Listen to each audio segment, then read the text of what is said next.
Kung pangarap mo din makapunta ng South Korea at maka-experience ng snow na hindi na mag-overthink sa visa, so this video is for you. If first time mong pumunta ng South Korea, tip ko sa'yo, join ka ng group tour para guaranteed e-visa na. Passport and picture lang ang kailangan para sa e-visa. Share ko sa inyo ang 5 days and 4 nights itinerary namin sa South Korea. Binook ko ito with Highly Yellowstone Travel and Tours, agency na legit and accommodating. Winter package ang binook ko para ma-experience ko ang snow. So these are the inclusions. So, ang travel time from Philippines to Korea is 4 hours. Yan ang first experience ko sa lamig ng snow paglabas ko ng airport. For our day 2, nag-breakfast lang kami sa hotel, then pumunta kami sa Nami Island. Ito yung itsura ng Nami Island. Nag-ferry kami papunta dito and nag-explore ng Nami Island. Bumili din kami ng marshmallow dito. And nag-lunch kami dito sa Chicken Samgyeopsal with the group. Ito yung mga kasama ko sa bus. Then kumain lang kami and then we enjoyed our lunch. Then pagkatapos nito, we have free taste paglabas po namin ng restaurant. So free lang po lahat ng ito, pwede lang kayo kumuha. Then after that, nag-ski kami. So sa ski, hindi na ako nakapag-video kasi hindi ako marunong. Sorry. Yung ski guys, optional lang naman siya. Eto naman, nag-dinner na kami. After ng dinner, pumunta kami ng COEX Library. After na to guys, umuwi na kami. Then the next day, the day 3, pumunta kami ng Gyeokbokgung Palace. Since na solo traveler tayo guys, tayo lang mag-isa mag-picture taking dito. Dito nagrarant ako ng sobrang lamig at hindi ko alam kung saan banda ako magpapapicture kasi ihing-ihi na din ako. Hindi ako nakapag-picture dito masyado kasi naninigas na yung kamay ko. After that, pumunta na kami ng Ensol Tower. So, nag-jogging kami paakyat kasi hindi na namin kaya maglakad. Binilisan na talaga namin guys kasi konti lang yung oras na i-explore namin dito. So, dito hindi kami nakapag-prepare ng padlock pero okay lang yan. At least nakita namin yung Ensol Tower ng malapitan. So, meron silang cafeteria. After that, pumunta kami ng Myeongdong. Dito yung pinaka-exciting part namin kasi ka-experience kami na kumain ng street foods ng Myeongdong. Marami kang mabibili dito guys. Dito ka talaga mabubudol sa Myeongdong. So ako lang mag-isa na naman as a alone traveler.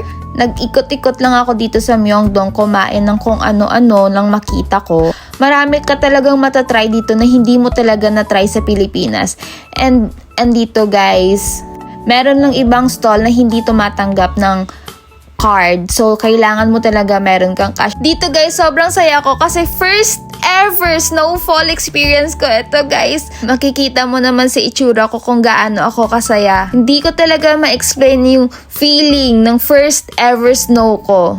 Kahit cute lang talaga siya guys, mapapa-thank you Lord ka talaga. Then dito naman tayo sa day 4 natin. Day 4 natin is free time. So yung ginawa lang namin is nag-shopping kami the whole day. Nag-train kami dito guys, pumunta kami ulit ng Myeongdong para mag-shopping. So pumunta kami ng Olive Young sa mga sikat na skincare, Nature Republic and Daiso. Dito naman guys, nag-lunch kami. Masarap yun talaga yung lunch dito guys. Nakalimutan ko na yung pangalan nito pero sobrang sarap niya guys. Parang 13,000 won ata to guys. Mura lang yung mga pagkain nila. Dito naman, if gusto mo mag-shopping ng mga chocolates and biscuits, ito yung marerecommend ko. Ito yung supermarket nila. Madaming mura dito guys. 7,000 won, 6,000 won. Yung sa iba kasi, abot ng 9,000 to 10,000 won. Dito guys, super mura na mga chocolates nila. Located ito guys sa Myeongdong. Ito guys, meron din silang mga ref magnet and keychain. Pero yung mura na nabilhan namin guys is sa baba ng train station. Mas mura doon compare dito. Pero mga ano lang naman guys, yung difference, 500 won. After that, umuwi na kami. Ito yung mga dala namin pa uwi. And then day 5, ito lang yung na-video ko guys kasi hindi na ako nakapag-video on our day 5 kasi sobrang lamig talaga. It's negative 10 na pag-uwi po namin. So, buwan tahon ko ni Subong, kaya mo nang pilita. Okay? So, thank you Lord for everything. And, amo ni siya ang weather today. Negative, it's negative, it's negative. So, thank you Lord for everything. Bye. Sa day 5 namin guys, nag-visit lang kami sa mga gallery and sa jewelry shop. Ito naman guys, yung Seaweed Museum nila. So nag-try lang kami ng seaweed nila and tinuruan kami kung paano gumawa ng seaweed. After na to guys, may mga free taste lang and then pumunta kami sa Hongdae para mag-shopping. Sa Hongdae naman guys, hindi na ako nakapag-shopping kasi medyo mahal doon. Then, nag-travel kami going to the airport na. So, sa airport naman, tinuruan na kami ng guide kung paano mag-tax refund.